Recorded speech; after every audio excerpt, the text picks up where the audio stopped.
당시 파경의 위기를 겪고 있었던 저는 미국에 출장 가 있는 남편의 차를 부득이 하루 빌릴 수밖에 없는 상황에 놓여버렸습니다. 그런데 남편이 굳이 영상통화까지 걸어서는 저한테 트렁크는 절대 열어보지 말라고 신신당부를 하더라고요. 그런 남편의 행동이 저로 하여금 마치 호기심과 직감에 이끌리듯 결국 트렁크를 열어보게 만들었고, 그 결과 누군가의 손목에 쇠고랑이 채워졌으며 무려 2사람의 인생이 차디찬 감옥에 갇히게 되고야 말았죠. 이처럼 인간의 직감과 호기심은 때론 우리네 인생에 아주 큰 폭풍을 불러오기도 하는 법입니다. 지금부터 여러분들께 소개시켜드릴 제 사연 속 이야기처럼 말이죠. 문득 돌아보면 처음엔 순조로운 결혼 생활이었습니다. 우선 저와 남편은 평범한 맞벌이 부부였어요. 아내인 저는 직장에서 성실하고 일 잘하기로 인정받는 커리어 우먼이었습니다. 사내 재무와 투자 담당자로서 회사에 많은 이익을 가져다 주었던 만큼 저를 향한 회사와 상사들의 신뢰는 아주 두터웠죠. 한편 남편은 작은 사업체의 사장님이었습니다.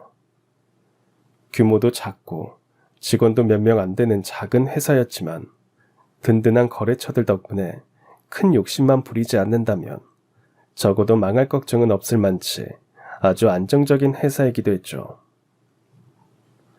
저희 친정과 시댁 사이에서도 별다른 문제는 없었어요. 특히 양가의 경제 상황이 서로 엇비슷했습니다. 양가 부모님들께서 노후 걱정을 하지 않을 정도는 되었거든요. 우선 공무원 부부인 저희 친정 부모님에게는 든든한 공무원 연금이 있었고요. 시댁은 시아버지께서 긴 시간 투병 생활을 하다가 돌아가시는 바람에 가스가 제법 기울기는 했지만 혼자 남은 시어머니가 노후 끼니 걱정을 하지 않을 정도의 여력은 남아있었어요. 하지만 평온했던 제 결혼 생활에도 머지않아 먹구름이 들이닥치고야 말았으니 장차 빚어지게 될 모든 문제는 제 남편이 고등학교 동창회를 다녀오던 바로 그날 밤으로부터 시작되었습니다. 분명 기분 좋게 집을 나섰던 남편이 어두운 표정으로 귀가하더라고요. 왜 그래 여보? 동창회에서 무슨 안 좋은 일이라도 있었던 거야? 안 좋은 일이라기보다는 그냥 내가 너무 작고 초라하게 느껴지더라고. 그건 또 무슨 소리야? 당신이 어디가 어때서? 내 고등학교 동창 중에 민철이라고 있거든? 김민철. 근데 생전 동창회 한 번 안 나오고 다른 친구들이랑도 연락도 안 하면서 지내던 그 녀석이 신수가 아주 헌해져서 나타났더라고. 갑부집 딸내미한테 장가 잘 간 덕분에 팔자가 확 폈다나 뭐라나. 우와, 대체 얼마나 갑부집으로 장가를 갔길래. 정확히는 잘 모르겠는데 처갓집에서 그 녀석한테 사업 자금을 어마어마하게 대준 모양이야. 그 유세를 떨고 싶은 모양인지 글쎄 동창회 자리에 개인 비서랑 운전기사까지 대동하고 참석했더라. 그랬구나. 근데 그 일 가지고 여보가 속상해할 일이 뭐가 있어. 친구가 잘 되면 오히려 기분 좋아야 하는 거 아닌가? 나랑 너무 비교가 되니까 그러지. 나는 코딱지만한 회사나 운영하고 있는 처지인데 그 녀석이 사장으로 있는 회사는 조만간 주식 상장까지 할 것 같다더라.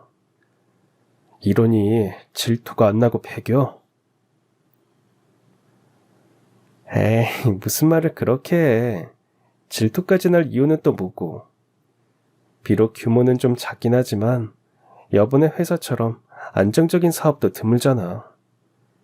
더군다나 여보랑 내가 가난해서 밥을 굶는 것도 아니고. 민철이 그놈이 학창시절에 어떤 녀석이었는지 모르니까 당신 입에서 그런 소리도 나올 수 있는 거겠지. 김민철 그놈 우리 학교에서 제일 가난하고 제일 공부도 못하던 녀석이었어. 그랬던 녀석이 명품 정장을 쫙 빼입고 나타나서 거들먹거리는데 아휴, 내가 어떻게 빈정이 안 상하고 배기겠냐고. 네, 맞습니다. 남편은 어릴 적 가난했던 동창이 장가를 잘 간 덕분에 신수팔자가 아주 헌해져서 나타난 모습을 보고서는 그만 자존심이 확 상해버린 것이었어요. 물론 제 입장에서는 그게 그렇게까지 자존심이 상할 일인지 도통 이해가 안 되었죠. 어렵게 성장한 친구의 성공을 축하하지는 못할 망정 말이에요. 하물며 남편의 이상 행동은 비단 자존심이 상한 것만으로 그치지 않았습니다. 동창회 이후 한동안 전전긍긍하며 고민에 빠져서 지내더니 급기야 저한테 이런 말을 건네더라고요. 있잖아 여보, 내가 많이 생각해봤는데 나도 이참에 우리 회사를 크게 키워보고 싶어. 그게 무슨 소리야? 사업 확장이라도 하려는 거야? 나도 명색이 사내대장부로 태어났으니까 큰 물에서 놀면서 장차 회장님 소리도 한번 들어봐야지. 민철이 그놈도 큰 회사 굴리는데 나라고 못할 게 뭐 있겠어. 안 그래? 물론 꿈을 크게 가지는 건 좋지. 그치만 지금 당신은 친구한테 자존심 상해서 이러는 거잖아. 철저한 전략을 바탕으로 치밀하게 준비해도 될까 말까한 일을 단순히 감정 때문에 버리겠다는 건 인생의 반려자로서 난 반대야. 그렇게 벌인 일의 결말은 10중 8구 패가 망신이라는 거 당신도 잘 알잖아. 아이, 그러지 말고 내 얘기 한번 차분하게 들어봐 주라 여보. 오래 준비한 계획은 아니지만 그래도 나름 꽤 괜찮을 것 같은 새 사업 아이템을 찾아왔거든. 거기까지만 해도 저는 100번 양보해서 어떻게든 남편을 이해해보려고 노력했습니다. 비록 사업을 확장시켜보겠다는 생각의 시작은 친구를 향한 자격지심 때문이더라도 만에 하나 남편이 정말 괜찮은 사업 아이템을 찾아냈을 수도 있으니까요. 그래서 저는 투자 담당자로서 직장 생활을 하며 쌓은 전문 지식과 노하우를 최대한 활용해서 남편의 새 사업 아이템을 분석했는데요. 예상되는 결과가 너무나도 참담하더라고요. 솔직히 말씀드리자면 제가 굳이 전문 지식과 노하우를 동원할 필요까지도 없는 상황이었어요. 남편이 찾아온 새 사업 아이템은 이 세상 어느 누가 보더라도 너무 위험하고 성공 가능성 또한 희박한 것이었으니까요. 이에 저는 분석 결과를 남편에게 조곤조곤 설명하면서 무리한 사업 확장을 단단히 반대했습니다. 그러자 처음엔 남편도 제 말에 수긍하는 눈치였어요. 이후로 한동안 사업 확장에 대한 얘기는 일절 꺼내지 않았으니까요. 그런데 문제는 영 엉뚱한 쪽에서 터져나오고야 말았습니다. 그건 바로 시어머니라는 존재였죠. 한평생 외동아들인 제 남편밖에 모르던 시어머니가 저를 시댁에 불러다 앉히더니 웬 봉투 하나를 건네주더라고요. 이게 뭔가요, 어머님? 급하게 1,000만 원 마련해서 넣었으니 가져가려무나. 1,000만 원이요? 근데 이 돈을 왜 저한테... 아범이 날 쫓아다니면서 몇 날 며칠을 간곡히 부탁을 하더구나. 좋은 기회가 있어서 사업을 확장하고 싶으니까 사업 자금을 좀 보태달라고 말이다. 눈치를 보아하니 여기저기 사업 자금 빌리러 돌아다녔던 것 같고. 순간 저는 크게 당황하고야 말았습니다. 그동안 남편은 제 말에 수긍해서 조용히 지냈던 게 아니라 어떻게든 무리한 사업 확장을 도모해보고자 저 몰래 제 뒤에서 은밀하게 일을 추진하고 있었던 것이었으니까요. 시어머니는 외동아들의 부탁을 차마 거절할 수가 없어서 1,000만 원을 준비해 저에게 건네주었던 것이었고요. 물론 그런 내막을 알게 된 저는 당연히 시어머니와 남편을 말려야만 했습니다. 마음은 감사하지만 지금 이 돈은 아범에게 도움이 될 것 같지가 않습니다. 왜? 1,000만 원이 너무 적어서 그러는 게야? 하면 내가 세간살이 다 팔아서라도 억만금을 대주랴? 무슨 말씀을 그렇게 하세요. 물론 사업자금으로 1,000만 원은 턱없이 작은 돈이기도 하지만 저는 액수보다는 아범을 아끼는 어머님의 마음이 너무 감사해요. 어머님께서 얼마나 급하고 어렵게 1,000만 원을 마련해 주셨는지 잘 알고요. 그런데도 제가 이 돈을 아범에게 가져다 줄 수 없는 이유는 지금 아범이 벌이고 있는 일이 성공 가능성도 희박하고 너무 무리한 확정이라서 그렇습니다. 그러니 어머니께서도 아범을 잘 말려주세요. 하나뿐인 며느리로서 이렇게 부탁드릴게요. 이처럼 저는 남편의 무리한 사업 확장을 최선을 다해 반대했습니다. 하지만 남편과 시어머니, 아니 시모는 제 말을 귓등으로도 듣지 않은 모양이더라고요. 남편이 기이어 지인들에게 큰돈을 빌려서까지 사업 확장을 시도하고야 말았으니까요. 그 와중에 더 기가 막혔던 건 시모였습니다. 시모가 저 몰래 남편의 사업 확장을 부추겼거든요. 아들이 큰 사장님 되면 반상의 회원들한테 엄마 기도 확 살고 좋다나 뭐라나.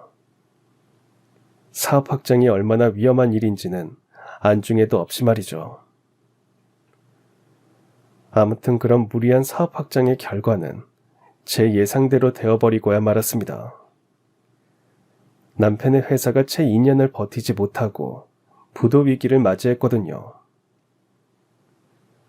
졸지에 날벼락을 맞게 된 저는 남편의 무모함을 꾸짖기 이전에 일단 사업 실패로 인한 후폭풍부터 처리해야만 했습니다.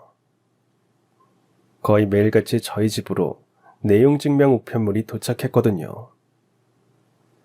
남편이 무리하게 사업을 확장하느라 빌렸던 거액의 돈을 상환하지 않으면 민영사상 소송을 진행하겠다는 독촉장이자 최후 통첩이었습니다.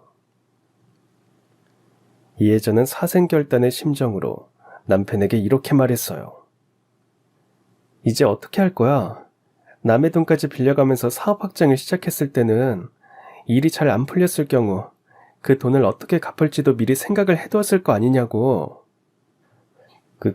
그게 대책 없지 뭐. 당신도 알다시피 워낙 급하게 진행된 일이었잖아.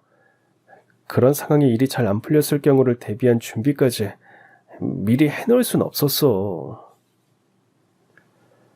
아휴, 자랑이다 자랑이야. 그러게 내가 반대할 때 말을 들었어야지. 미안해. 내 생각이 짧았어. 진심으로 사과할 테니까 처가댁에 얘기나 좀 전해주라. 우리 친정에? 설마 당신 우리 부모님한테까지 손 벌리려는 건 아니지? 상황이 어쩔 수 없잖아. 빚쟁이들이 돈 빨리 안 갚으면 당장 소송하겠다고 얼마나 난리인데. 그래서 그 빚을 우리 친정한테 떠넘기겠다고? 말도 안 되는 소리 하지 말고 당신이 스스로 책임질 생각이나 해. 당신 진짜 이렇게 매정하게 굴 거야? 그러는 당신이야말로 자꾸 이런 식으로 철없이 굴래? 와이프 반대까지 무릎 서가면서 혼자 몰래 일을 벌였으면 당연히 책임도 혼자 져야 하는 거잖아. 정 혼자 책임질 능력이 안 되겠거들랑 시어머니한테 도와달라고 하던가. 괜히 엉뚱한 우리 부모님 들쑤실 생각하지 말고. 여기서 우리 엄마 얘기가 갑자기 왜 나와? 내가 사업 실패했지. 우리 엄마가 사업 실패했어? 며느리가 그렇게 반대하는데도 뒤에서 몰래 한번 해보라고 부추겼던 사람이 누구더라? 어머님이잖아. 그럼 어머님도 같이 책임을 져야지. 아무튼 이번 일 제대로 마무리 못 지으면 나랑도 갈라서는 줄이나 알아. 그럼 여보가 나한테 조언이라도 좀 해주던가. 이런 일은 당신이 전문가잖아. 내가 시키면 시키는 대로 고분고분하게 잘할 자신은 있고? 당연하지. 앞으로 내 한평생 당신이 하는 말 전부를 임금님 어명처럼 잘 떠받들고 살게. 그렇게 남편으로부터 완전한 항복 선언을 받아낸 저는 직면한 위기를 벗어나기 위해 남편 회사의 재무제표 등의 자료들을 검토하기 시작했습니다. 그러기가 무섭게 아주 뜻밖의 한 줄기 빛이 제 눈에 보였어요. 남편이 무리하게 사업을 확장하면서 지인들에게 빌렸던 돈이 남편 회사 명의의 채무가 아니라 남편 개인 명의의 채무였더라고요. 더욱이 희망적이었던 건 남편이 사업을 확장하는 과정에서 회사 법인을 둘로 분리시켰다는 것이었습니다. 원래 하던 사업은 기존 회사 법인 그대로 둔 채로 새 아이템을 담당할 회사 법인을 추가로 설립해서 일을 진행시키는 형태였죠. 즉 정리하면 이런 상황이었습니다. 새 사업 아이템의 진행을 위해 추가로 설립했던 회사 법인을 폐업 처리한 뒤 원래 사업하던 기존 회사를 매각하면 그 돈으로 무리한 사업 확장으로 인해 남편 개인 명의로 쌓여있던 빚을 갚을 수 있었던 거죠. 물론 그럴 경우 남편은 두 회사 모두를 잃어버린 채로 백수신세가 되겠지만 그 큰 빚을 갚으려면 다른 방법이 없었습니다. 이에 저는 남편을 시켜서 방금 말씀드린 방법 그대로를 실행으로 옮겼습니다. 부도난 새 회사를 폐업했고 정상적으로 운영되던 기존 회사를 팔아서 매각 대금으로 무리한 사업 확장으로 인해 쌓인 남편 개인 명의 빚을 모두 갚았거든요. 다만 그런 뒤로도 남편은 보험도 깨고 적금도 깨는 등 자신의 전 재산을 처분해야만 했습니다. 폐업한 새 회사의 직원들에게 퇴직금을 지급해야만 했으니까요. 심지어 그렇게까지 했음에도 퇴직금을 지급할 돈이 5천만 원이 모자랐습니다. 퇴직금을 전액받지 못한 직원들은 제 남편을 경찰에 고소했습니다. 만약 법이 정한 기간 내에 퇴직금 5천만 원을 모두 지급하지 않으면 제 남편은 꼼짝없이 형사처벌을 받아 전과자가 될 위기를 맞이했죠. 전과자가 될 경우 제 취업은 사실상 불가능하게 될 건 뻔한 일이었고요. 이미 사업가로 크게 실패한 남편이 사람 구실 제대로 하면서 살기 위한 방법은 다른 회사에 취직하는 것밖에는 없었던 만큼 전과자가 되는 일만큼은 반드시 막아야만 했는데요. 하지만 저희 부부에게는 그 5천만 원을 마련할 여력이 없었습니다. 지난날 돌아가신 시아버님께서 긴 시간 투병 생활을 하시는 동안 제가 며느리로서 시댁에 병원비를 보태드렸었거든요. 물론 그런 와중에도 저는 열심히 일하고 저축해서 꽤 큰 목돈을 가지고 있었습니다만 남편이 사업에 실패하기 전에 집 전세금을 올려주어야만 했습니다. 당시에는 전국적으로 집값과 전세금이 천정부지로 치솟는 상황이었기에 저 또한 울며 겨자먹는 심정으로 적금을 헐어서 마련한 목돈으로 전세금을 올려줄 수밖에는 없었습니다. 남편의 주머니 사정이야 앞서 설명드렸던 과정에서 10원 한 장까지 탈탈 털어낸 상황이었고요. 그런 와중에도 퇴직금을 지급해야 하는 마지막 날이 빠르게 가까워져 오고 있었어요. 좀처럼 뾰족한 방법을 찾지 못한 채로 전전긍긍하던 저는 결국 시모에게 부탁을 할 수밖에는 없었습니다. 뭐가 어쩌고 어째? 나더러 당장 5천만 원을 해놓으라고? 그 돈을 전부 빌려달라고 부탁드리는 건 아니고요. 일부만이라도 도와주시면 나머지 금액은 제가 어떻게 해서든 마련해 보겠습니다.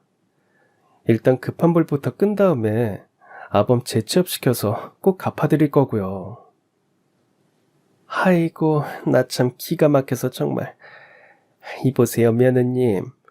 아들 자식 잘 키워서 며느님 댁으로 장가까지 보내드렸으면 제가 할 일은 거기서 끝난 거 아닌가요? 하물며 제가 며느님 빚까지 갚아드려야 한답니까? 그때 저는 갑자기 존댓말을 쓰는 시모의 모습을 보면서 속으로 시모가 나랑 선을 긋고 살겠다는 거구나 하는 직감이 들었습니다.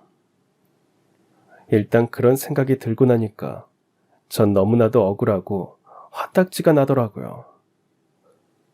정말 이런 식으로 저랑 아범한테 선 긋고 사시려고요?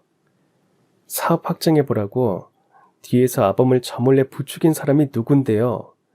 다름 아닌 어머님이잖아요. 부모로서 아들 자식이 엇나가는 걸 말리지는 못할 망정 오냐오냐 부추겼으면 그 행동으로 말미암아 생긴 문제들은 어머님에게도 책임이 있는 거라고요. 다 지난 일 가지고 쓸데없이 트집 잡지 마시고요. 며느님 남편이 교도소에 가거나 말거나 내 주머니에서 10원 한 장 나오지 않을 테니까 그렇게 알고 돌아가세요. 앞으로 다시 얼굴 보는 일 같은 건 없었으면 좋겠고요.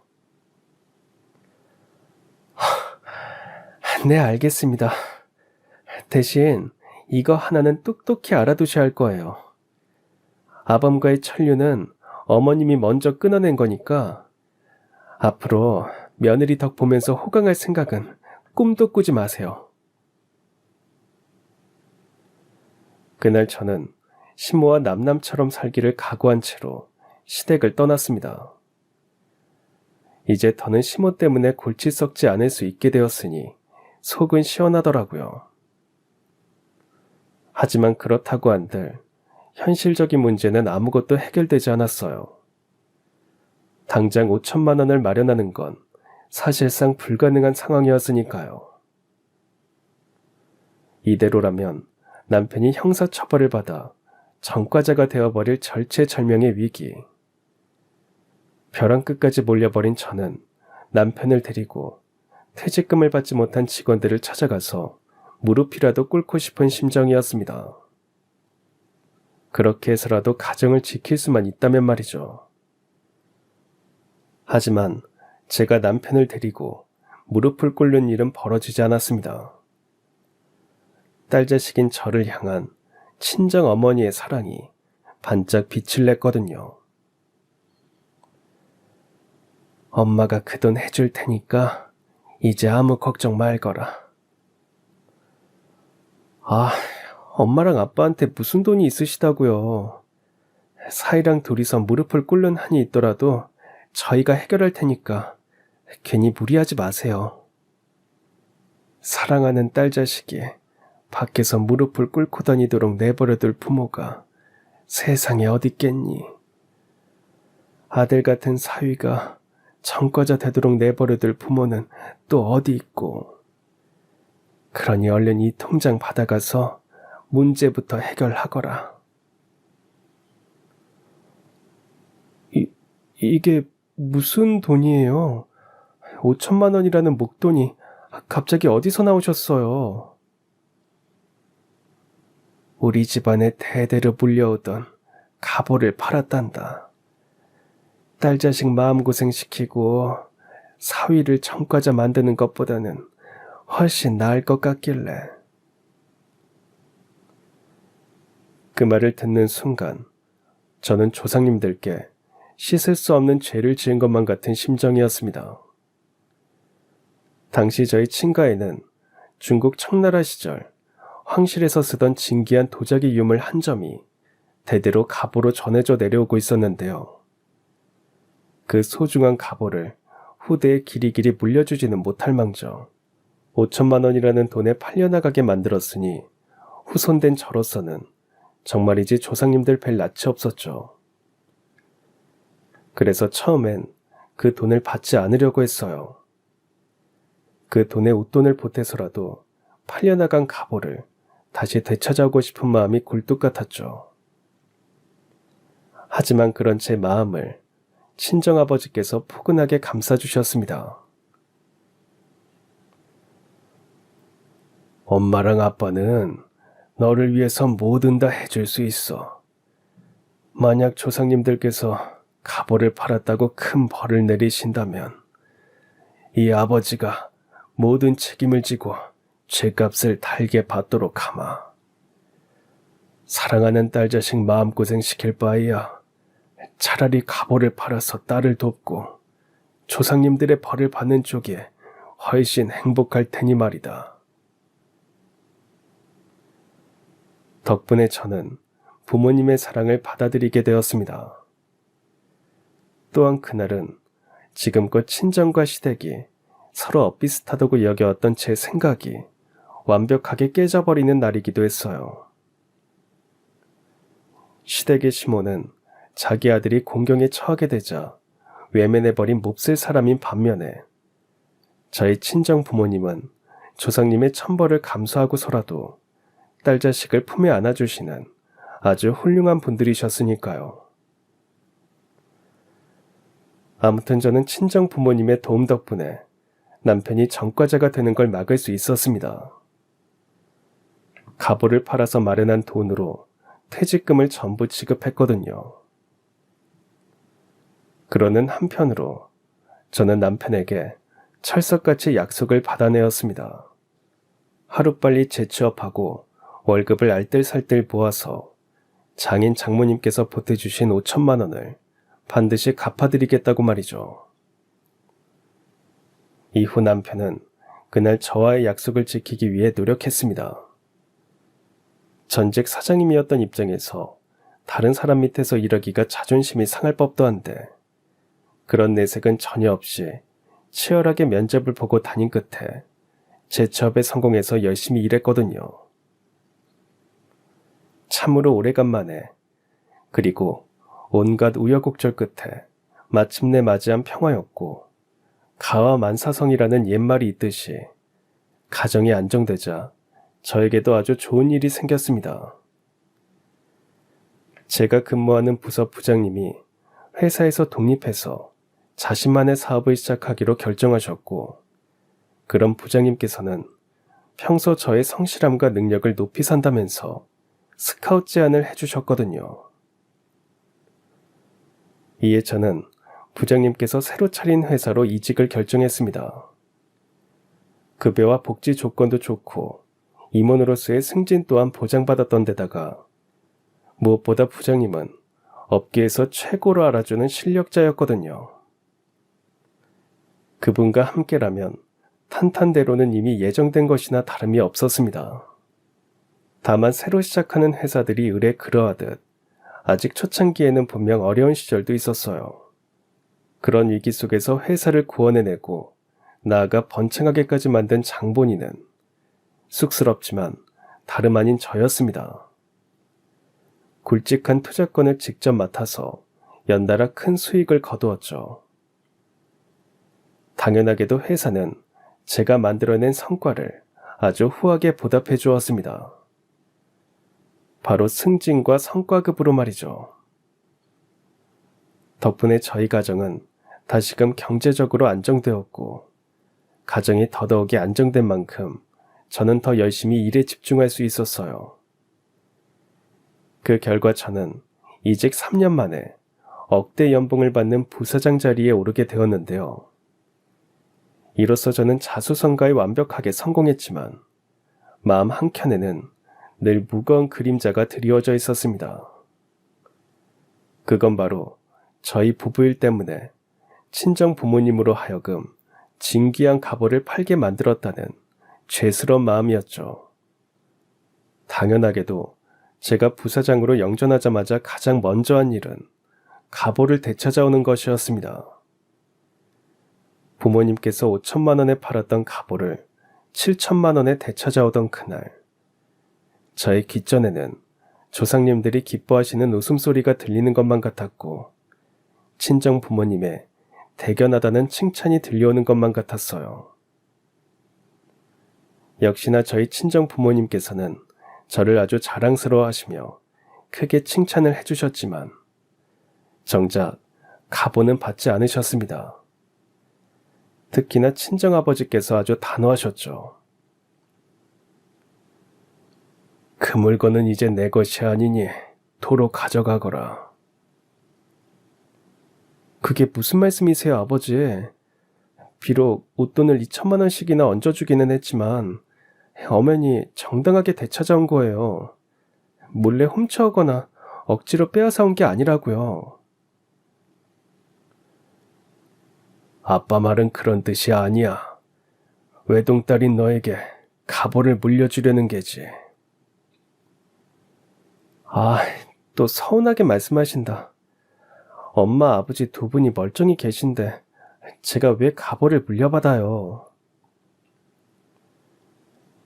지금부터는 우리 딸이 이 집안 대대보니까 가문의 기둥이 가보를 맡아서 관리하는 건 당연한 일이고 엄마랑 아빠는 우리 집안의 기둥자리와 가보를 기쁜 마음으로 너에게 물려줄 테니 앞으로 가보도 잘 관리하고 우리 가문도 잘 건사해 보려무나.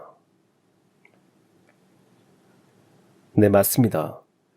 친정 부모님께서는 가문의 기둥 역할을 외동딸인 저에게 물려주시면서 갑옷 또한 함께 물려주신 것이었습니다. 비록 저는 아들이 아닌 딸 자식이었지만 저희 집안과 친정 부모님께서는 아들 자식, 딸 자식 가리지 않을 만치 깨어있는 집안이었거든요. 다만 가문의 기둥이 되었다는 사실은 저에겐 막중한 책임감으로 다가왔습니다. 그동안 친정 부모님께서 가문의 기둥으로서 한평생 짊어져왔던 짐이 얼마나 무거운 것이었는지 그제서야 확 체감이 되더라고요. 그래서 저는 가문의 기둥으로 인정을 받았으면서도 마냥 뿌듯한 웃음꽃을 피울 수만은 없었는데요. 정작 신난 사람은 저희 집안의 사위인 남편이었어요. 제가 저희 집 거실에 가보를 모셔다 놓기가 무섭게 거의 1억 가까운 값의 외제차를 떡하니 계약을 해버렸더라고요. 이번에도 역시나 저 몰래 제 뒤에서 벌인 짓이었고 심지어 차값 또한 전액 할부였죠. 그런 사실을 알게 된 저는 격분해서 남편에게 따져 물었습니다. 집안 한번 말아먹을 뻔했던 걸로는 성에 안 차는 모양이지? 당신 월급으로 그 큰 할부금이랑 이자를 대체 어떻게 감당하려고 이 사다를 내느냐고. 당신 이제 돈 잘 벌잖아. 부사장 되면서 연봉도 억대로 올랐는데 뭐가 걱정이래. 그니까 당신 말은 나한테 손벌리 작정으로 이 짓을 저질렀다는 뜻인 거지? 왜 내가 여보한테 손 벌리는 거라고 생각해? 우리 부부잖아. 내 월급이 여보 돈이고 여보 월급이 내 돈이니까 나도 내 돈으로 차를 계약한 셈이나 마찬가지라고. 제발 상식적으로 좀 생각하자. 아무리 부부가 운명 공동체라고 하더라도 지금 이건 선을 넘어도 한참 넘은 거라고. 됐어 그럼. 할부금 대신 내주기 싫으면 말어. 내 월급 통장으로 자동이체 걸어놓으면 되니까. 에라이 인간아. 외제차 사치 부릴 돈 있으면 장인 장모님한테 빚진 5천만 원이나 얼른 갚아. 당신 그러라고 내가 그동안 생활비다 뭐다 한 푼도 달라고 한 적 없었던 거잖아.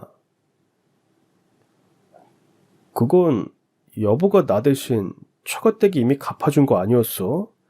웃돈까지 얹어줘 가면서 가보를 되찾아드렸잖아. 장인어른이 여보한테 가보를 물려주셨을 뿐이지.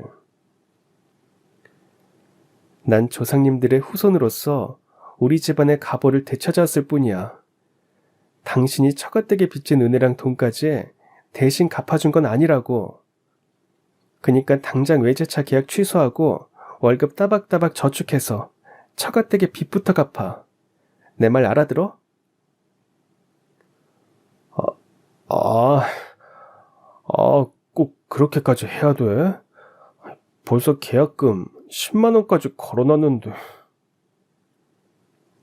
지금 10만 원이 중요해? 일전에 회사 말아먹을 뻔했을 때 당신이 나한테 뭐라고 약속했는지 다 까먹은 모양이지? 다 지난 일 가지고 구질구질하게 굴지 좀 말자 제발. 허튼 소리 말고 대답이나 해. 그때 나한테 뭐라고 약속해줬냐고. 그게 여보가 하는 말이라면 임금님 어명처럼 떠받들고 살겠다고. 그치? 지금 당장 외제차 계약 취소해. 그리고 다시는 이런 집 버리지 않겠다고 각 썼어. 그게 내 어명이야. 그나마 다행스럽게도 남편은 제 분노를 거스를 만한 위인은 못 되었습니다. 제가 엄포를 놓기가 무섭게 자동차 영업사원에게 연락해서 계약을 취소했고 그동안 출퇴근용으로 이용하던 경차를 계속 타겟노라며 저에게 각서까지 써주었죠. 이로써 남편과의 두 번째 불화는 일단락되나 싶었습니다. 그런데 외제차 다툼으로 인해 벌어진 남편과의 관계가 아직 완벽히 아물지도 않은 상황 속에서 또 다른 먹구름이 드리워졌습니다. 저에게 존댓말까지 써가며 선을 긋고 인연을 끊어버렸던 시모라는 인간이었죠. 그땐 그토록 매정하게 굴었던 시모가 심지어 직접 만든 반찬까지 바리바리 싸들고서 다시 제 앞에 나타난 이유는 역시나 그것이었습니다. 직접 만든 반찬인데 우리 부사장 며느님 입맛에 맞을지 모르겠네요. 제가 부사장으로 승진했다는 소식은 또 어디서 들으셨대요? 우리 아들한테 얘기 들었어요. 연봉도 억대로 훌쩍 뛰었고 지금 추세대로라면 앞으로도 승승장구할 거라고.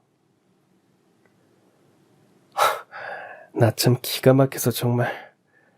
제 앞에서는 아들이고 며느리고 상관없이 싹 다 내쳐버릴 것처럼 굴어놓을 땐 언제고. 그동안 저 모르게 뒤쪽으로 아들이랑 연락은 계속 주고받은 모양이죠? 내가 먼저 연락한 적 없어요. 우리 아들이 워낙 효자라서 엄마를 차마 쳐버리지 못했을 뿐이지. 됐고요. 연락도 없이 불쑥 찾아온 용건이나 얼른 말씀하시죠. 다름이 아니라 이렇게 반찬을 해다 주는 김에 반찬값이라도 좀 받아가면 어떨까 싶어서. 많이도 안 바래요. 대충 500만 원 정도? 왜요? 금은보화로 만든 반찬인가 보죠? 며느님도 참. 꼭 그렇게 비꼴 필요까지는 없잖아요. 시어머니의 정성값으로 500만 원이면 딱히 비싼 것도 아니고. 더군다나 우리 부사장님은 앞으로 더 바빠질 테니까. 앞으로 반찬은 이 시애미가 책임질게요. 이게 다 시어머니의 정성이고 사랑이니까 모쪼록 사양하지 말아줘요. 알량한 반찬 받아 먹을 때마다 정성값으로 몇백씩 챙겨드려야 하는 거고요. 한꺼번에 일십을 목돈으로 주면 더 좋죠. 그쪽이 계산이 훨씬 깔끔하잖아요. 네, 그런 속셈이었습니다. 말하자면 시모는 며느리가 억대 연봉의 부사장이 되었다니까 한평생 빈대붙으려는 목적으로 찾아왔던 것이었어요. 부탁하지도 않은 반찬들을 바리바리 싸질머지고 와서는 시어머니의 정성값이네 어쩌네 하면서 말이죠. 심지어 시모가 며느리인 저에게 일부러 계속 존댓말까지 쓰는 의도 또한 너무나도 악의적이었습니다. 지난날에는 저에게 선을 그으려는 의도로 존댓말을 썼다면 이번에는 만약 제가 자기 요구를 거절할 경우 나쁜 며느리 만들 작정으로 존댓말을 쓰는 것이었거든요. 자기는 존댓말까지 써가면서 며느리를 정중하게 대했지만 대바라진 며느리가 정중하고 선량한 시어머니를 박대했다는 식으로 말이죠. 물론 그런 술수 따위에 겁먹고 기죽을 제가 아니었습니다. 이제 와서 착한 척 선량한 척 하지 마세요. 제 앞에 다시 얼굴 비추는 일도 없도록 해주시고요. 아유, 시어머니 며느리 사이에 어떻게 얼굴을 안 보고 살 수 있겠어요. 자기 아들 때문에 며느리가 힘들어할 때는 나 몰라라 성까지 그어놓고 이제 와서 뭐가 어떻다고요? 존댓말까지 써가면서 누구를 못된 며느리 만들 생각인 모양인데 착각하지 마세요. 먼저 얼굴 보지 말고 살자고 한 건 그쪽이잖아요. 아유, 그땐 그런 일이 있기는 했죠. 해서 말인데 내가 어떻게 하면 용서를 받을 수 있을까요? 아니요. 이미 다쳐버린 제 마음은 절대로 다시 열리지 않을 겁니다. 그니까 반찬 챙겨서 돌아가세요. 그때 저는 분명 그렇게 단호하게 돌아섰습니다. 하지만 시모는 며느리한테 빈대붙어서 제 덕 보면서 호강하겠다는 생각을 좀처럼 버리지 못한 모양이었죠. 제가 집문을 열어주지 않거나 말거나 제가 거들떠도 보지 않거나 말거나 수시로 저희 집으로 반찬을 해다 날랐거든요. 그러는 바람에 저와 남편의 관계는 다시금 불화를 빚게 되었습니다. 남편이 자꾸 시모에게 문을 열어주는 것도 모자라서 심지어 현관문 비밀번호까지 시모에게 알려주었거든요. 제가 비밀번호를 바꾸면 남편이 째까닥 시모에게 알려주는 일이 몇 차례. 결국 저희는 크게 부부싸움을 하게 되었습니다. 당신까지 나를 몹쓸 며느리로 만들겠다는 거야? 왜 자꾸 어머님을 집으로 들이느냐고. 내 엄마잖아. 엄마가 찾아왔는데 아들이 문 걸어 잠그고 외면할 수는 없는 일이잖아. 제발 정신 좀 차려. 당신이랑 내가 제일 힘들 때 앞으로 얼굴 보고 살지 말자면서 아들 며느리 내다 버리다시피 했던 사람이야. 당신은 부모한테 버림받았던 장본인이고. 그래서 엄마가 미안해가지고 반찬 해다 나르는 거잖아. 어른이 사과를 하면 용서해 드릴 줄도 알아야지. 반찬에 들어간 정성값으로 매번 몇백씩 해놓으라는 게 어떻게 사과야. 그건 그냥 며느리가 크게 성공했다니까 이참에 뭉개고 들어와서 평생 빈대 붙어서 살려는 속셈일 뿐이라고. 아이, 당신 자꾸 그런 식으로 정없이 굴래? 입장 바꿔서 내가 장인 장모님을 그렇게 대하면 당신은 가만히 있겠냐고. 입장을 어떻게 바꾸니? 우리 부모님은 피 한 방울 안 섞인 사위도 자식이나 다름없다면서 갑옷까지 팔아가며 감싸주신 분이셔. 그 돈 내가 해달랬어? 처가에서 자발적으로 했던 일 가지고 유세 좀 그만 떨어. 그 말에 저는 남편과의 대화를 단념해버렸습니다. 말이 말 같아야 대꾸도 해주는 거니까요. 사람이 사람 같아야 상대를 해주는 거고요. 장인 장모님의 은혜도 모르는 배은망덕한 인간한테 완전히 이골이 나버린 저는 그날 이후로 남편이 뭘 어쩌거나 말거나 시모가 반찬을 해다 나르면서 저한테 알랑방귀를 끼거나 말거나 말 한마디, 눈길 한 번 보내지 않았습니다. 그러거나 말거나 이미 저는 속으로 이혼을 결심하고 있었으니까요. 다만 제가 당장에 이혼 소송을 시작하지 않은 이유는 단 한 가지였어요. 그때 저는 저희 회사가 중견기업으로 거듭날 수 있을지도 모르는 아주 중요한 계약건의 담당자였기 때문이었죠. 담당자이자 부사장으로서 최선을 다해 계약을 성사시킨 다음에 곧장 법원으로 달려가 이혼 소송을 접수할 생각일 따름이었습니다. 당연하게도 남편과는 더 이상 한 침대를 쓰기가 싫어졌기에 저는 남편과 각방을 쓰기 시작했죠. 그러던 어느 날의 일이었습니다. 남편과 저 모두 출근해서 직장에서 일하고 있던 어느 한낮, 저희 집에 아주 기묘한 도둑이 들었어요. 그 도둑은 희한하게도 다른 값나가는 물건들은 일절 손대지 않은 채로 거실에 애지중지 보관 중이던 저희 가문의 갑옷 도자기 하나만 덜렁 들고 사라져버렸죠. 이에 저는 즉시 경찰서에 도난 신고를 했고 곧장 출동한 경찰관 분들께서 아파트 CCTV를 확인했는데요. 아파트 CCTV에 찍힌 사람은 뜻밖에도 시모였습니다. 시모는 늘 저희 집에 반찬을 나르던 커다란 가방을 든 채로 아파트 입구로 들어와서 엘리베이터를 타고 저희 집으로 들어갔고 잠시 후 엘리베이터를 타고 건물 밖으로 나와서는 아파트 입구로 유유히 사라졌죠. 그건 누가 봐도 시모가 갑옷 도자기 도둑임이 무척이나 의심스러운 상황이었어요. 그래서 굳이 제가 시모를 용의자로 지목하지 않아도 경찰분들이 알아서 시모를 소환해 조사를 진행했죠. 하지만 조사 결과는 너무나도 의아했습니다. 그게 무슨 말씀이세요, 형사님? 도난 당일에 저희 집에 들어갔다가 나온 외부인은 시모 딱 한 사람밖에는 없잖아요. 근데 그런 시모에게 아무런 혐의가 없다고요? 시어머니 되시는 분의 진술에 따르면 며느님 댁에 늘 그랬듯이 반찬을 가져다 주러 왔었던 것뿐이라던데요.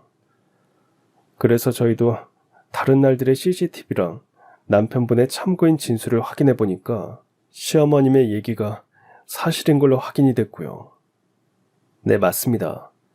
시모가 저희 집에 반찬을 해다 나르느라 자주 들락거렸던 건 부정할 수 없는 사실이었습니다.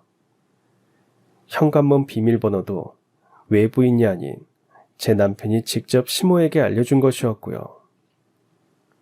더군다나 유일한 증거인 CCTV 화면은 저희 집 외부만을 촬영한 것이었습니다. 집 안에는 CCTV 같은 걸 설치해두지 않았으니까요.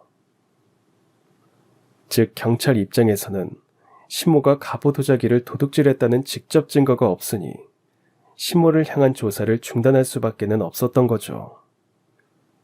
저 또한 시모가 갑옷을 훔쳐가는 장면이 담긴 영상처럼 직접적이고 명확한 증거가 없는 처지였기에 마음속으로는 시모를 향한 의구심으로 충만해 있음에도 불구하고 경찰 쪽에 제대로 된 항의조차 할 수가 없었습니다. 결국 갑옷 도난 사건은 그렇게 오리무중에 빠져들게 되었는데요. 그런 와중에 남편이 회사에서 미국 출장을 떠난다고 하더라고요. 그래봤자 내심 이혼을 결심하고 있던 저는 별다른 신경을 쓰지 않았습니다. 남편 혼자 쓸쓸하게 짐을 챙겨서 미국으로 출국하거나 말거나 당시 제 머릿속에는 온통 두 가지 생각뿐이었습니다. 첫 번째 생각은 제가 담당하고 있던 중요한 계약건을 최대한 신속하게 성사시킨 다음에 하루라도 빨리 남편에게 이혼 소송장을 날리고 싶다는 생각이었고요. 두 번째 생각은 도난당한 갑옷 도자기가 골동품 경매장 같은 곳에 하루빨리 출품이 되기를 단단히 벼르는 마음이었어요. 그렇게 된다면 갑옷을 경매장에 내놓은 사람을 역추적해서 범인을 잡을 수 있을 테니까요. 아무튼 그때 저는 이래저래 남편과 시모에게 본때를 보여주게 될 순간을 단단히 고대하며 벼르고 있었는데요. 하필이면 아침 출근길에 제 차가 고장이 났는지 시동이 걸리지를 않더라고요. 그날 먼 지방에서 중요한 회의가 있었던 저는 급한 마음에 하는 수 없이 미국 출장 중인 남편에게 문자 메시지를 보냈습니다. 오늘 하루만 당신 차를 좀 빌렸어야겠다고 말이죠. 그런데 남편이 제 문자를 확인하기가 무섭게 영상통화를 걸어오는 게 아니겠어요. 그냥 차 하루만 빌려 쓰겠다는데 무슨 영상통화까지 걸고 그래? 그게 그러니까 꼭 내 차를 써야만 하는 이유라도 있는 거야? 내 차가 고장이 났는지 시동이 안 걸려. 난 오늘 오전에 지방에서 중요한 회의가 있어서 지금 바로 출발해야 하는 상황이고. 그럼 택시를 타지 그래? 내 차 그거 낡아서 고속도로 타기 위험한데. 내가 가려는 지방이 부산이야. 집에 멀쩡히 주차된 차 한 대를 버젓이 내버려두고 서울에서 부산까지 그 비싼 택시비를 낭비할 필요 없잖아.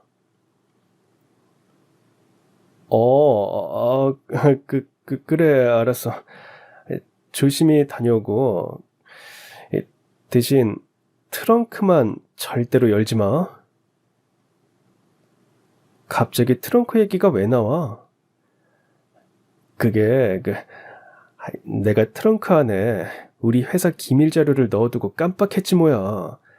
혹시 여보가 트렁크에 짐 넣고 빼고 하다가 우리 회사 기밀 자료가 딸려 나와서 외부에 유출될지도 모르니까 절대로 트렁크는 열면 안 돼. 알았지? 그렇게 남편은 트렁크를 절대로 열어보지 말라며 신신당부를 했습니다. 마침 저는 한시라도 빨리 출발을 해야만 하는 상황이라 알겠다고 대답을 해놓고 전화를 끊었죠. 그런데 사람의 호기심과 촉이라는 게 참 이상하죠. 분명 부산까지 가려면 당장 출발을 해야 하는데 남편 차 트렁크에 자꾸 시선이 끌렸어요. 자꾸만 석연찮은 기분이 들었거든요. 애청자 여러분들께서도 한번 같이 생각해 보세요. 제가 남의 회사 기밀 자료를 외부에 떠벌리고 다닐 사람도 아닌데 멀고 먼 미국에서 굳이 영상통화까지 걸어가면서 트렁크를 절대 열지 말라고 신신당부할 필요까지는 없잖아요. 더군다나 애초에 회사 기밀 자료를 차 트렁크에 넣고 다닌다는 것 자체부터가 뭔가 좀 꺼림칙한 느낌이고요. 그쵸? 이에 저는 호기심과 꺼림칙한 기분이 반씩 섞인 심정으로 트렁크를 열어보았고 그 안에 들어있는 물건을 마주한 순간 일단 회사 사장님께 전화를 걸었습니다. 정말 어쩔 수 없는 일이 생겨서 그러는데 오늘 회의는 사장님께서 저 대신 참석해 주시면 안 될까요? 알았어, 그렇게 할게.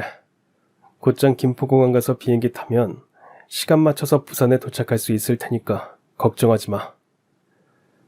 근데 무슨 안 좋은 일 생긴 거야? 아니요, 오히려 좋은 일이죠. 저 지금 도둑 잡으러 갑니다. 사장님과 통화를 마친 제가 경찰들을 대동해 곧장 쳐들어간 곳은 시댁이었습니다. 경찰관들에게 포위된 사람은 역시나 시모였고요.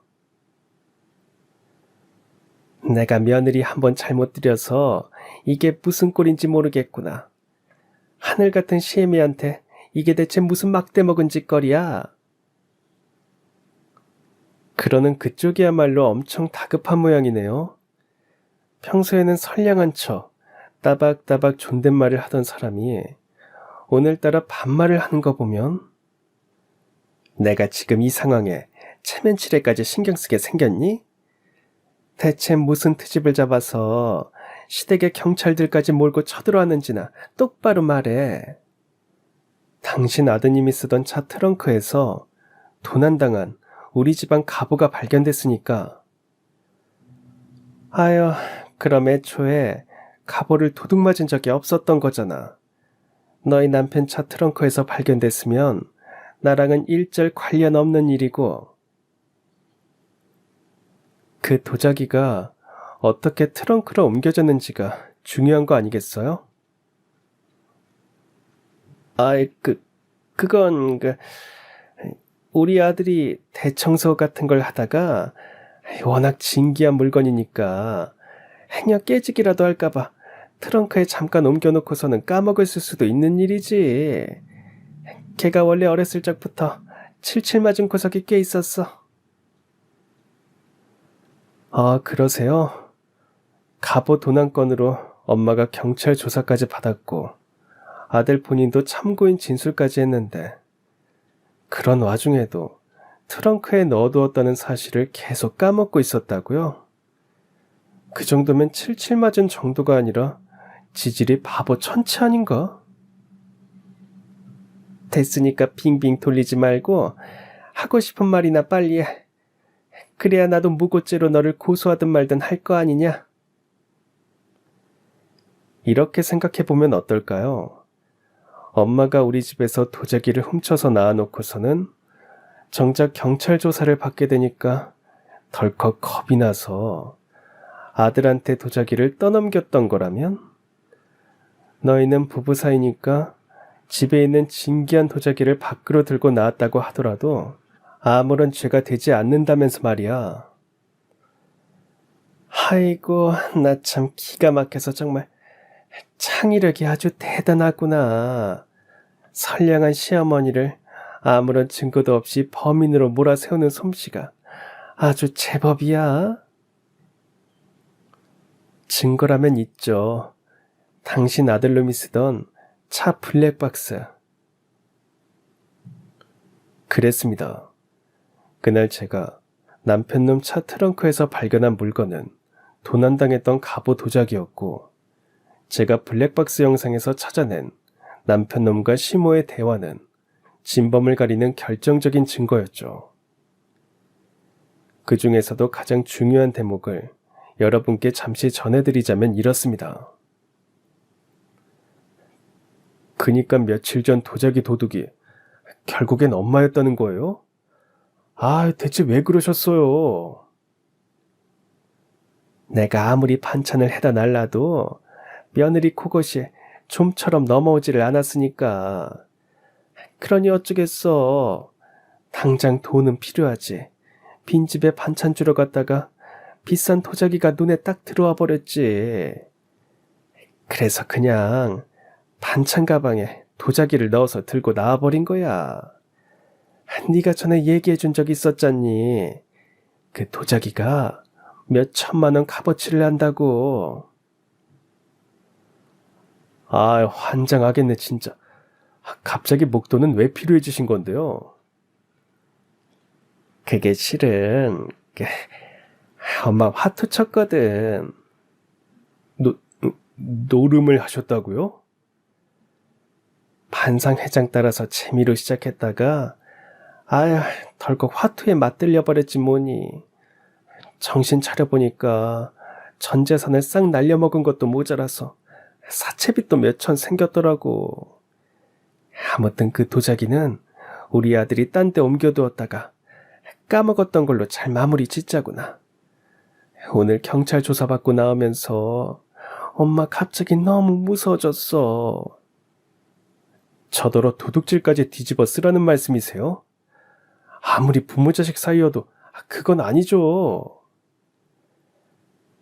진정하고 엄마 말 잘 들어보렴. 너희는 부부잖니. 남편이 집안 물건을 잠깐 다른 곳으로 옮겨두는 건 아무런 잘못이 아니야. 그냥 저한테 꾸지람 몇 마디 들으면 끝날 일이고. 일단 알았어요. 도자기는 당분간 차 트렁크에 숨겨놓고 있다가 와이프랑 사이가 좀 나아지면 그때 실수인 척 집에 다시 가져다 놓고 잔소리 좀 듣죠 뭐. 그렇게 시몬은 자기가 훔친 도자기를 아들에게 떠넘겼고 아들놈은 도자기를 트렁크에 숨겨놓은 채로 저와의 관계가 개선되기만을 기다리다가 제가 차 트렁크를 열어보게 되면서 모든 사건의 진정한 내막이 밝혀진 것이었습니다. 물론 지극히 당연하게도 시몬은 제가 보는 눈앞에서 손목에 쇠고랑을 찼는데요. 그제서야 시모가 오열하며 저한테 애걸복걸하더라고요. 그러지 말고 한 번만 용서해 주렴. 내가 상황이 너무 급박해서 눈이 헷가닥 돌았었나 봐. 더군다나 우리는 시어머니랑 며느리 사이잖니. 넌 내 아들의 와이프고 가족끼리 손에 수갑 채우고 그러는 거 아니란다. 글쎄요. 우리의 가족관계는 그쪽이 먼저 끊어냈던 걸로 아는데. 그럼 우리 아들을 봐서라도 너그럽게 넘어가자꾸나. 나를 이대로 경찰서로 보내봤자 너희 부부 사이에도 좋을 것 하나 없잖니.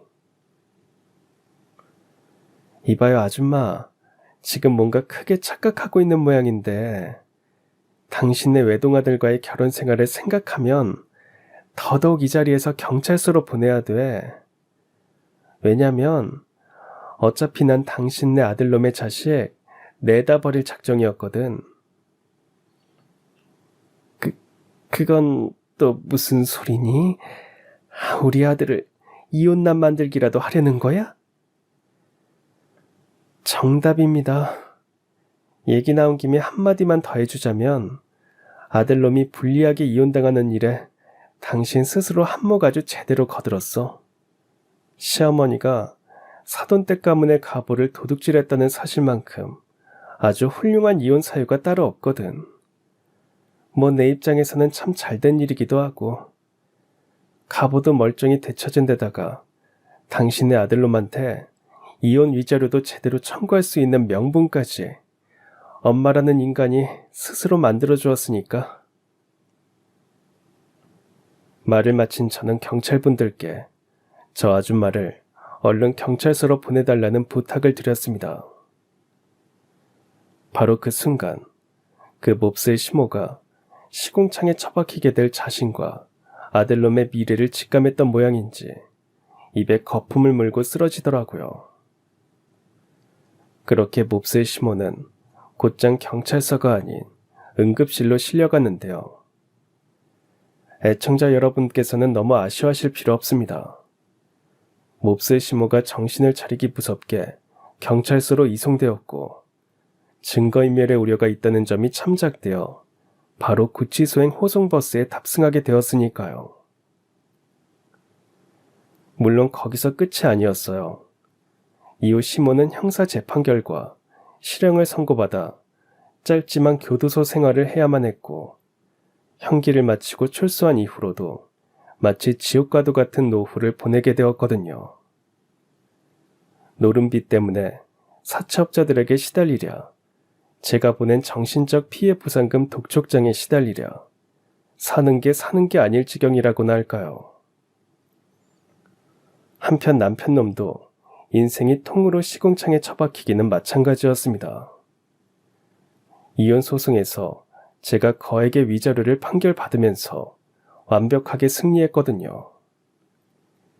심지어 그 인간은 회사에서 해고당하고 횡령죄로 재판까지 받았고 엄마라는 사람이 교도소에서 출소하던 날에 아들이란 작자가 교도소에 수감되는 총극까지 벌어졌습니다. 제가 블랙박스에서 확보한 영상 중에는 그 인간이 회사 거래처 납품 물건을 빼돌려서 중고로 판매하는 장면까지 찍혀 있었던 덕분이었습니다. 반면에 저는 지난날 저를 스카우트 해주셨던 사장님과 재혼해서 행복하게 잘 살고 있으니 이만하면 그 몹쓸 모자와의 인생 싸움에서 완벽하게 승리한 셈 아닐까요? 전 분명 그렇다고 생각합니다. 그럼 지금까지 사연 들어주셔서 감사합니다. 사연이 재밌으셨다면 구독과 좋아요 부탁드려요. 감사합니다. 안녕히 계세요.